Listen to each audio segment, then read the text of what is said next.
para ele e para essa corrente de pensamento, que é o novo bolsonarismo, que quer disputar o espaço de vocês como uma coisa ainda mais, assim, mais fake news, mais pânico moral, mais absurda do que o bolsonarismo, já que o Bolsonaro perdeu a eleição presidencial, a verdade não importa. A verdade é um detalhe. Tudo o que importa é você fazer uma frase de efeito, você confundir as pessoas e você usar o pânico moral para você tentar ganhar um debate, fazer um corte, distorcer uma informação. Tem que ter muita autoestima. Eu acredito que o deputado Guilherme Cortez é um deputado de muita autoestima para achar que eu preciso mentir ou fazer fake news para ganhar um debate de Vossa Excelência. Tem que ter muita autoestima, tem que se achar demais. Todos os enfrentamentos que nós já tivemos, inclusive debate gravado, sem edição nenhuma, o debate o senhor perdeu. Felizmente nós temos vários seguidores, todos os deputados da base de direita têm vários seguidores, e aparentemente um desses seguidores, com certeza, é o deputado Guilherme Cortez. Ele citou os meus projetos na fala dele, ele citou a minha pergunta na íntegra, citou minha pergunta na íntegra aqui, uma das perguntas que fiz a um dos doutores, citou várias coisas aqui, citou o MBL, citou a ideia aparentemente do MBL. Cortez, vai ter um pouco de fixação no seu mandato parlamentar, cara. Quem já tá terminando um ano que você não conseguiu protocolar uma CPI. Presidente, hoje essa CPI ela chega ao fim, como Vossa Excelência sabe, com todo respeito à sua competência de propor as CPIs que considera mais adequadas, mas desde o começo eu sou muito crítico, tenho muitas dúvidas sobre as intenções dessa CPI. Pelo fato de que nós vivemos hoje um acirramento do debate político em relação à população LGBT no Brasil, e quando soube que essa CPI ia ser proposta, ela me pareceu uma tentativa de estimular isso, estimular o pânico moral, o preconceito, a estigmatização da situação de vida de pessoas que já sofrem tanto no nosso país. Eu acredito, com todo o respeito, deputado Tenente, que o relatório de Vossa Excelência é o mesmo relatório que o senhor poderia ter feito no primeiro dia da CPI.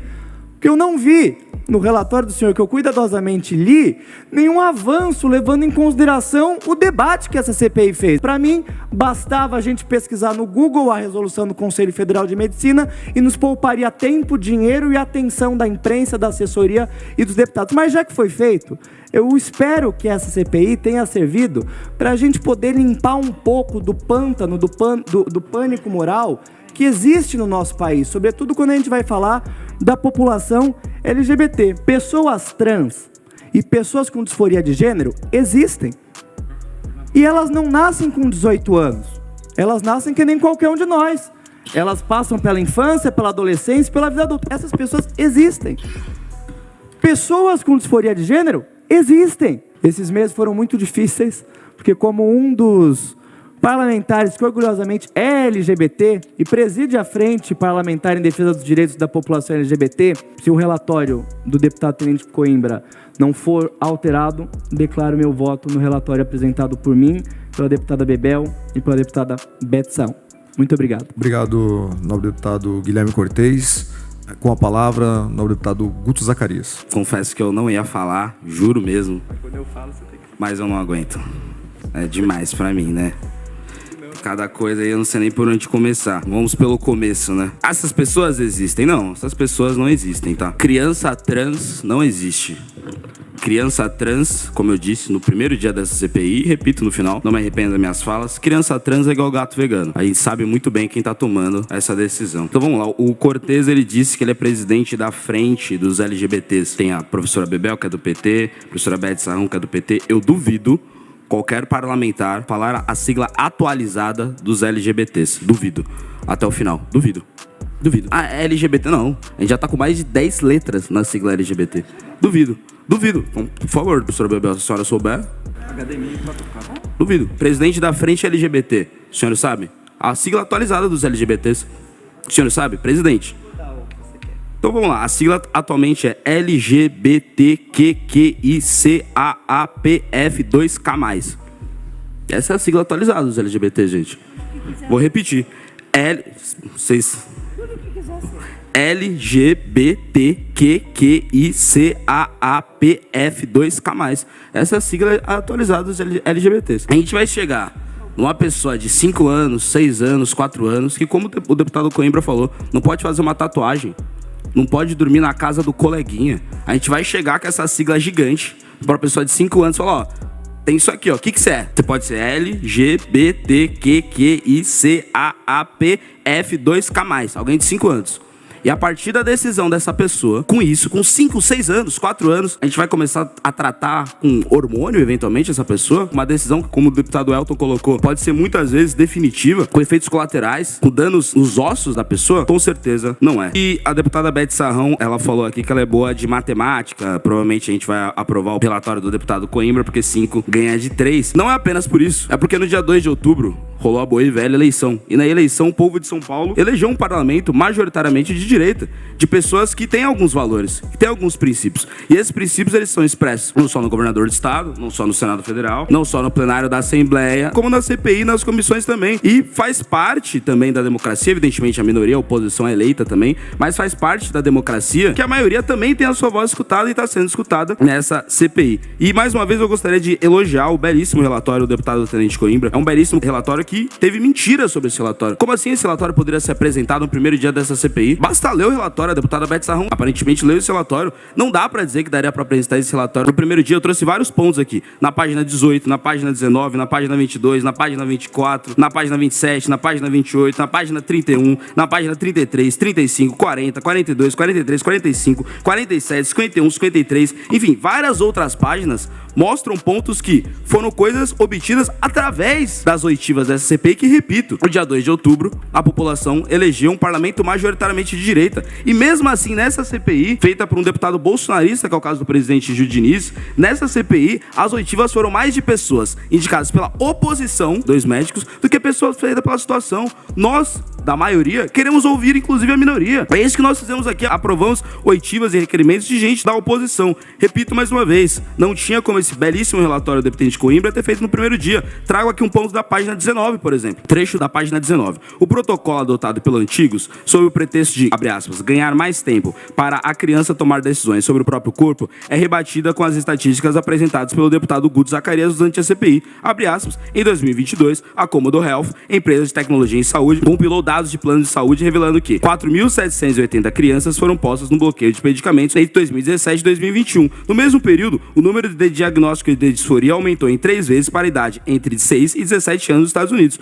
Mostra que em quase 5.000 crianças que nós bloqueamos a puberdade, dessas 5.000 crianças, comparadas com outros grupos que não tiveram essa puberdade bloqueada, aumentou em 3 vezes o diagnóstico de disforia. Ou seja, o que mostra esse dado? Que nas crianças que nós bloqueamos a puberdade, aumenta em 3 vezes as chances de elas serem diagnosticadas com disforia. Ou seja, mais uma vez, o Tenente Coimbra citando algo que rolou nessa CPI. Como poderia ter sido feito no primeiro dia?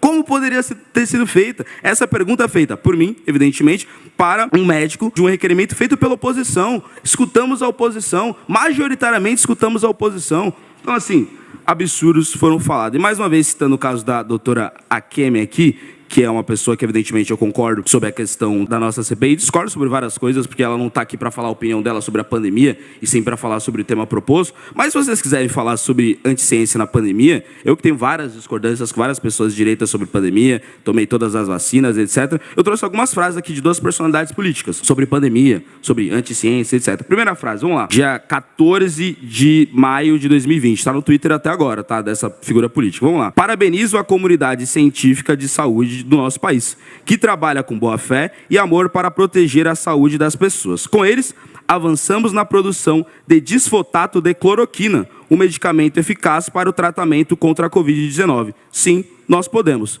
Essa frase não é minha, discordo dela, tá? Não usei cloroquina, não tem nada a ver com isso. Essa frase é do Nicolás Maduro, tá no Twitter dele. A Venezuela foi um dos países que usaram cloroquina. E usaram a questão da cloroquina para desqualificar a única doutora feita pela base nesse dia. Tenho mais uma frase aqui de alguém que eu tenho certeza que vocês concordam. Repito, não concordo com essa frase do Nicolás Maduro, mas tem gente que gosta do Maduro. Vamos lá. Ainda bem que o monstro do coronavírus veio para demonstrar a necessidade do Estado. Luiz Inácio Lula da Silva, 19 de maio de 2020. Frase pública de todos aqui. Ainda bem que veio. Então, assim, vamos combinar que desqualificar uma doutora qualificadíssima, como é o caso da doutora Akemi, por conta da opinião política dela na pandemia, não deve ser feito, porque a gente não usou isso para falar de nenhum dos médicos solicitados pela oposição, que foram maioria, mesmo a oposição sendo nessa casa a minoria. Bom, sobre a população LGBT, né, que vai sair já daqui a pouquinho, no Metrópolis, no Globo, os deputados da base do governo Tarcísio são transfóbicos, meu Deus, só porque discordaram do PT e do PSOL, aí se virou automaticamente transfóbico, racista, machista. A virtude hoje em dia tem lado político. Se você não é daquele lado político, você não tem mais as virtudes, que é um absurdo, né? Mas, bom, sobre a população LGBT, tenho muita preocupação com essa população. Como dito, não me lembro agora se foi a professora Bebel, Cortez ou a Beth Sarrão, deputada Beth, é uma população que tem uma média ali de vida de 30, 35 anos, isso é um absurdo. Então, é um absurdo que nós temos que criar políticas públicas para melhorar essa questão. Repito mais uma vez que já disse várias vezes nessa CPI. Detesto tanto quem mata trans, que eu quero que essas pessoas vão pra cadeia e apodreçam na cadeia. Eu detesto tanto quem mata gay, quem mata negro, evidentemente, quem mata mulher, que eu quero que essas pessoas vão pra cadeia. Eu tenho essa preocupação com a população trans. Eu tenho a preocupação que elas tenham uma melhor qualidade de vida. Por isso já apresentei vários projetos que tratam desse tema. Por exemplo, já aprovei aqui nessa casa o programa Jovem Capitalista, o programa Jovem Paulista. Está aprovado quase por unanimidade. O único partido que não votou a favor foi o PSOL. O PT votou a favor desse projeto e acho que fez certo. Não é um projeto ideológico. Ele trata de colocar a noção básica de direito, de política e economia na sala de aula. Para todo mundo. Para a escola pública, para os mais pobres, para, eventualmente, as pessoas trans. Aprovamos ontem o relatório do programa Prontos para o Mundo. 70 mil crianças com aulas de idioma e, no segundo momento, 3.300 crianças com intercâmbio para a educação.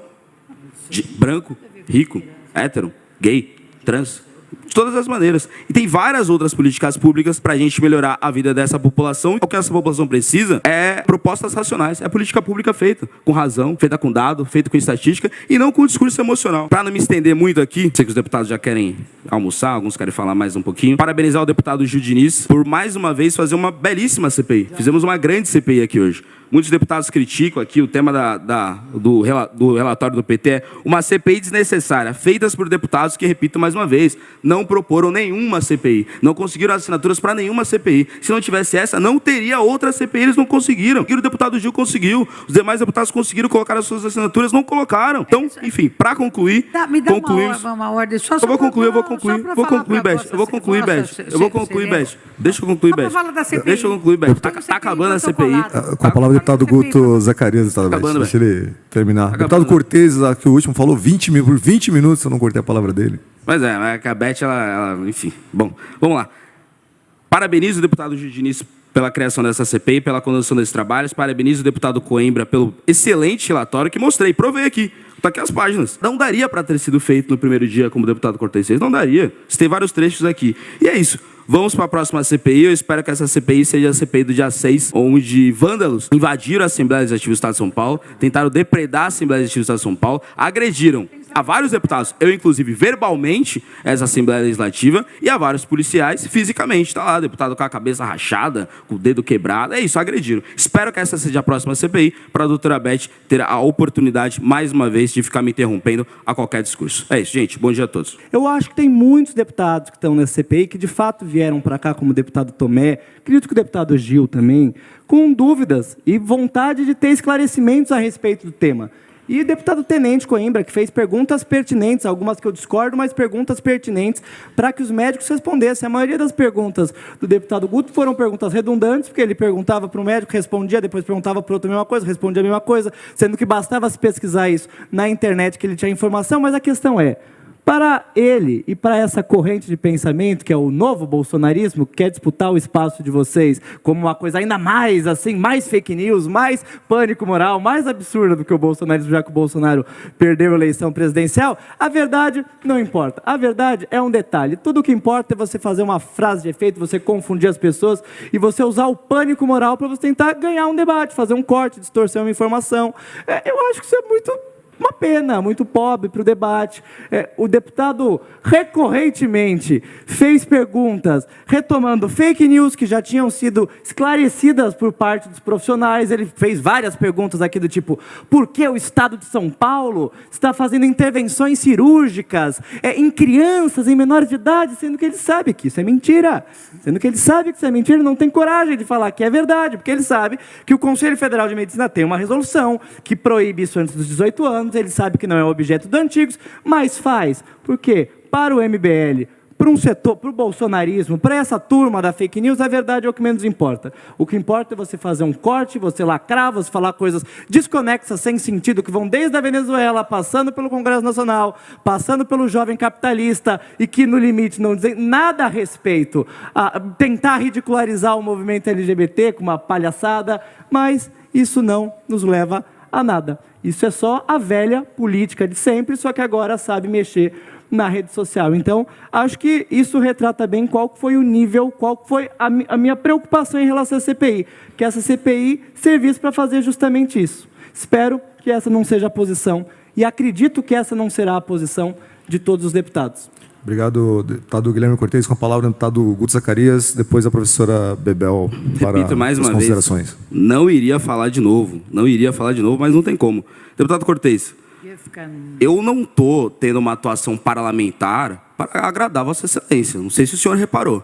Eu não estou nessa CPI, na Comissão de Educação, Direitos Humanos, em 7 frentes parlamentares, mais de 50 projetos protocolados, na vice-liderança do governo, na presidência da Frente Parlamentar de Privatização da Sabesp, com 2 projetos já sancionados pelo governador, com uma relatoria aprovada de projeto que com certeza será sancionado pelo governo. Eu não estou fazendo tudo isso para agradar a Vossa Excelência. Se eu quisesse agradar a Vossa Excelência, como todo mundo sabe, era só ficar defendendo ditadura ao redor do mundo, que o senhor teria completamente o seu apoio. Agora, vamos lá. Tem que ter muita autoestima, né? Tem que ter muita autoestima. Eu acredito que o deputado Guilherme Cortes é um deputado de muita autoestima para achar que eu preciso mentir ou fazer fake news para ganhar um debate de Vossa Excelência. Tem que ter muita autoestima, tem que se achar demais. Todos os enfrentamentos que nós já tivemos, inclusive debate gravado, sem edição nenhuma, o debate o senhor perdeu. No meio do debate, ligou um eleitor do senhor, de Franca, no meio do programa para dizer: Cortes, eu sou de Franca, o senhor está mentindo sobre essa Besp. Tem que ter muita autoestima. Como é que é? Esse eleitor era do MBL. Esse eleitor é do MBL? Gente, o vídeo tá na TV Alesp, tá? Não é no canal do Guto Zacarias. Mas assim, felizmente nós temos vários seguidores, todos os deputados da base de direita têm vários seguidores, e aparentemente um desses seguidores, com certeza, é o deputado Guilherme Cortes. Ele citou os meus projetos na fala dele. Ele citou a minha pergunta na íntegra. Citou minha pergunta na íntegra aqui, uma das perguntas que eu fiz a um dos doutores. Citou várias coisas aqui. Citou o MBL, citou a ideia, aparentemente, do MBL. Cortes, vai ter um pouco de fixação no seu mandato parlamentar, cara. Que a gente já está terminando um ano que você não conseguiu protocolar uma CPI, ainda critica a CPI dos outros, vai protocolar a CPI, a deputada Debete, a deputada Bebel, o PT protocolou várias CPIs, o PSOL não protocolou nenhuma até agora, não conseguiu coletar assinaturas, vai ter um pouco mais de estratégia parlamentar. Enfim, presidente, mais uma vez parabenizar a criação dessa CPI, o andamento dessa CPI, declarar meu total apoio ao projeto de lei oriundo desse belíssimo relatório e dizer que bora para a próxima. E sobre a próxima CPI, que eu e o deputado já estamos encabeçando, eu apenas falei CPI do dia 6, só. Quem está chamando de CPI dos atos antidemocráticos foi o Guilherme Cortes. Eu falei CPI do dia 6. O que você falou, CPI dos atos antidemocráticos. Se você concorda que foram atos antidemocráticos, que há um limite da manifestação, inclusive na galeria, que esse limite é vaiar, apoiar, criticar, elogiar e não tentar quebrar vidro, não tentar jogar coisa em deputado, não tentar agredir policial, conseguir agredir policial, aí você pode assinar a CPI minha e do deputado Gil Diniz.